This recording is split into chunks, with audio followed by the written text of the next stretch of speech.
Mummy હું શું કહું છું હા હું છે ને 29 તારીખે કોઈ કામ નહીં કરું ને સવારથી બહાર જતી રહીશ. કેમ કઈ છે? હા મારી બેનપણી લગન છે. હા તે કઈ વાંધો નહીં, જજે ને. હા તે વાંધો નહીં, 29 તારીખે કોઈ કામ નહીં કરું. હા ના કરતી, જાણે એના વગર તો બધું અટકી જતું હોય. તું જજે ને, અમે તો મસ્ત રાંધીને ખાઈશું શાંતિથી. મમ્મી મને હા? 10,000 રૂપિયા આપો.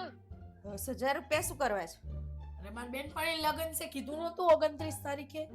બેનપણી લગ્નમાં 10,000? હાસ તો મારી નવી સાડી, નવો ડ્રેસ, ચણિયા ચોળી બધુંય લાવવાનું. હારું જા, આગળ છે ને કબાટમાં મારું પાકીટ પડ્યું છે, લઈ લે. 10,000 તો નહીં પણ 5,000 પડ્યા છે, લઈ લે જા. સારું. બેનપણી લગ્નમાં જોયા છે 10,000 વાપરવાના? ફરક બધું તેમાં. મસ્ત ડિઝાઇનર બ્લાઉઝ સીવડાવી દીધો છે. આ તો હું છે ને જાન આવશે ને એ જ દિવસે પહેરીશ. લાગવી તો જોઈ ને બેનપણી શું એમ એની દુલ્હનની બેનપણી લાગવી જ જોઈ ને.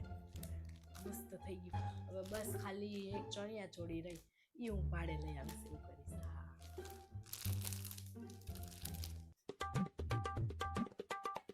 હા કે શું? હા. તું આજે ગઈ નહીં? ક્યાં? ઓલી તાર બેનપણી લગ્ન નતા આજે, ભૂલી ગઈ? એને મને કંકોત્રી જ ન લખી ને.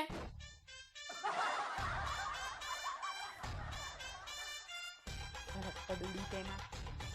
કંકોત્રી એ લખીને 5,000 ના તો લુગડા લઈને ડૂચા લઈને મૂક્યા.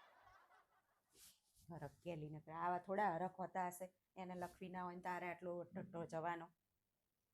હવે છે ને એ કપડા બધા લીધા ને, તાર ભાઈના લગ્ન આવે છે ને એમાં પહેલે જે, બીજા લેતી નહીં, ખર્ચા ના કરતી. ફરક કેલી તેમાં બોલાવે ને તો એને ડી જવું હોય લગ્નમાં.